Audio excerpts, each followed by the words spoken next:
Charlotte's Web, Chapter 9, Wilbur's Boast. A spider's web is stronger than it looks. Although it is made of thin, delicate strands, a web is not easily broken. However, a web gets torn away every day by the insects that kick around in it, and a spider must rebuild it when it gets full of holes. Charlotte liked to do her weaving during the late afternoon, and Fern liked to sit nearby and watch. One afternoon, she heard the most interesting conversation and witnessed a strange event.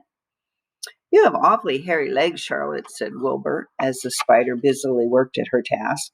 "My legs are hairy for a good reason," replied Charlotte. "Furthermore, each leg of mine has 7 sections: the coxa, the trochanter, the femur, the patella, the tibia, the metatarsus, and the tarsus."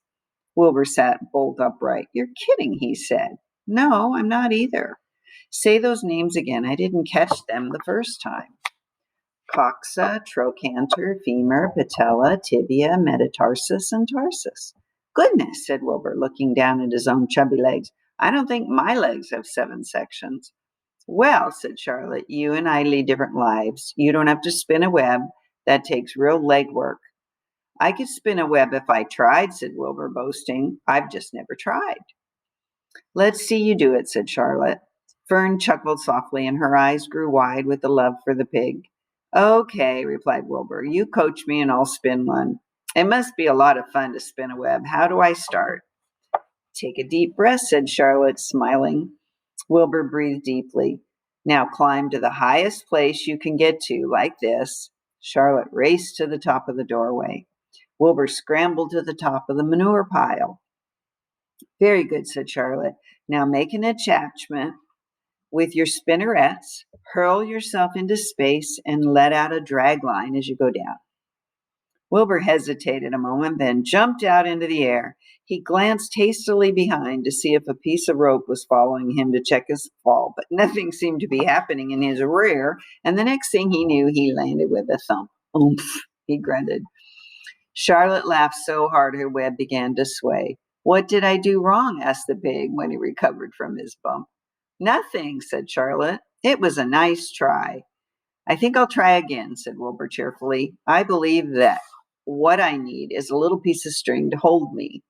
The pig walked out into his yard. "You there, Templeton," he called. The rat poked his head out from under the trough.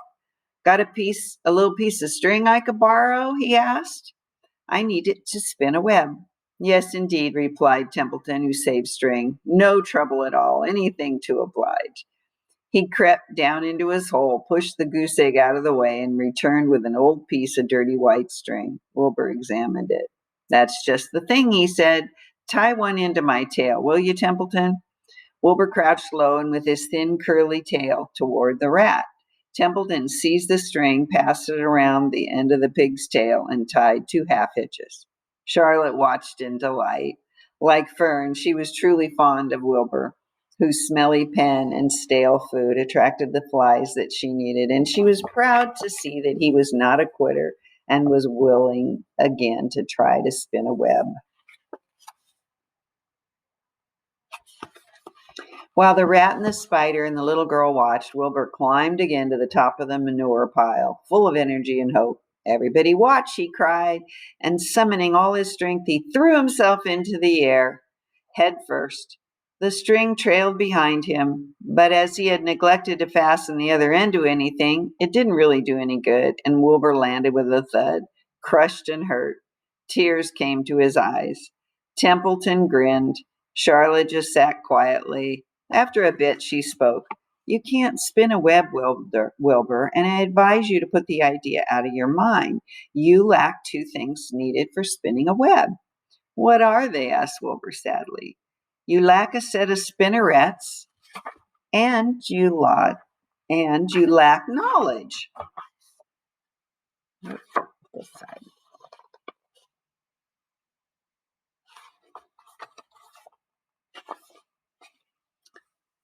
But cheer up. You don't need a web. Zuckerman supplies you with 3 big meals a day. Why should you worry about trapping food? Wilbur sighed.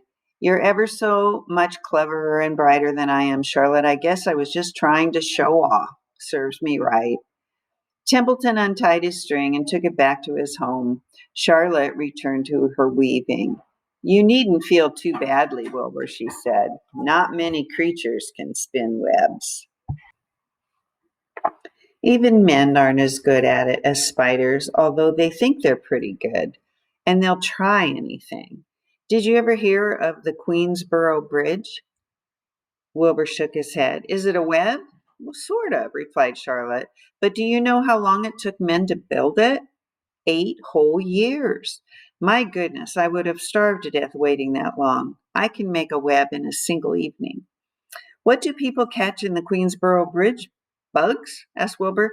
"No," said Charlotte, "they don't catch anything. They just keep trotting back and forth across the bridge, thinking there is something better on the other side. If they'd hang head down at the top of the thing and wait quietly, maybe something good would come along. But no, with men, it's rush, rush, rush every minute. I'm glad I'm a sedentary spider." "What does sedentary mean?" asked Wilbur. "Means I sit still a good part of the time and don't go wandering all over creation. I know a good thing when I see it, and my web is a good thing. I stay put and wait for what comes. Gives me a chance to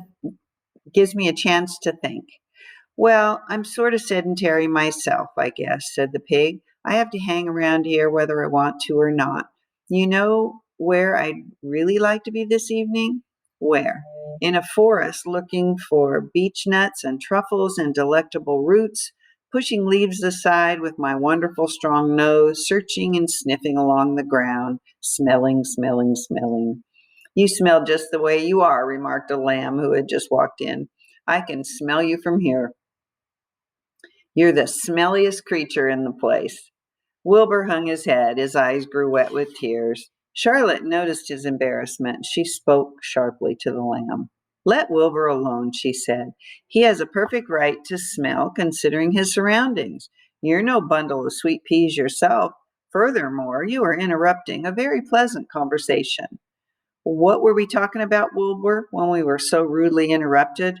"Oh, I don't remember," said Wilbur. "It doesn't make any difference. Let's not talk any more for a while, Charlotte. I'm getting sleepy. You go ahead and finish fixing your web, and I'll just lie here and watch you. It's a lovely evening." Wilbur stretched out on his side. Twilight settled over Zuckerman's barn, and a feeling of peace. Fern knew it was almost supper time, but she couldn't bear to leave. Swallows passed on silent wings in and out of doorways, bringing food to their young ones.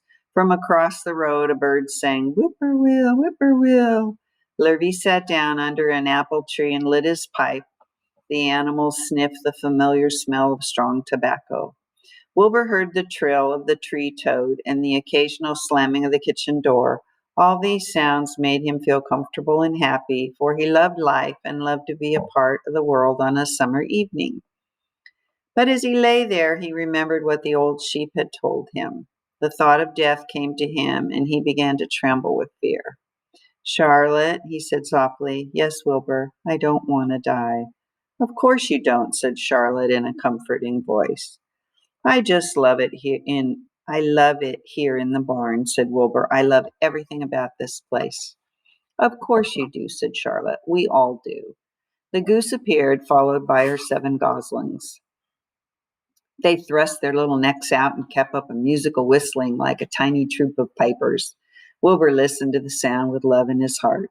"Charlotte," he said. "Yes," said the spider. "Were you serious when you promised you would keep them from killing me?" "I was never more serious in my life. I am not going to let you die, Wilbur." "How are you going to save me?" asked Wilbur, whose curiosity was very strong at this point. "Well," said Charlotte vaguely, "I don't really know, but I'm working on a plan." "That's wonderful," said Wilbur. "How is the plan coming, Charlotte? Have you got very far with it? Is it coming along pretty well?" Wilbur was trembling again, but Charlotte was cool and collected. "Oh, it's coming all right," she said lightly.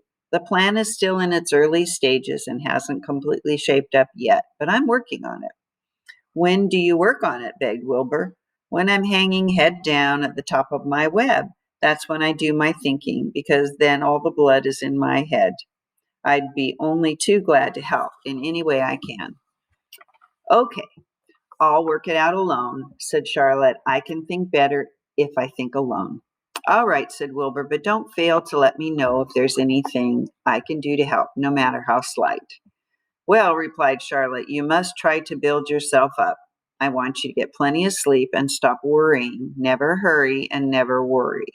Chew your food thoroughly and eat every bit of it, except you must leave just enough for Templeton. Gain weight and stay well. That's the way you can help. Keep fit and don't lose your nerve. Do you think you understand? Yes, I understand, said Wilbur. Go along to bed then, said Charlotte. Sleep is important. Wilbur trotted over to the darkest corner of his pen and threw himself down. He closed his eyes. In another minute he spoke. Charlotte, he said. Yes, Wilbur. May I go out to my trough and see if I left any of my supper? I think I left just a tiny bit of mashed potato. Very well, said Charlotte, but I want you in bed again without delay. Wilbur started to race out to his yard. Slowly, slowly, said Charlotte. Never hurry and never worry. Wilbur checked himself and crept slowly to his trough. He found a bit of potato, chewed it carefully, swallowed it, and walked back to bed. He closed his eyes and was silent for a while. Charlotte, he said in a whisper. Yes, may I get a drink of milk? I think there are a few drops of milk left in my trough. No, the trough is dry, and I want you to go to sleep. No more talking. Close your eyes and go to sleep. Wilbur shut his eyes. Fern got up from her stool and started for home, her mind full of everything she had seen and heard. Good night, Charlotte, said Wilbur. Good night, Wilbur. There was a pause. Good night, Charlotte. Good night, Wilbur. Good night. Good night.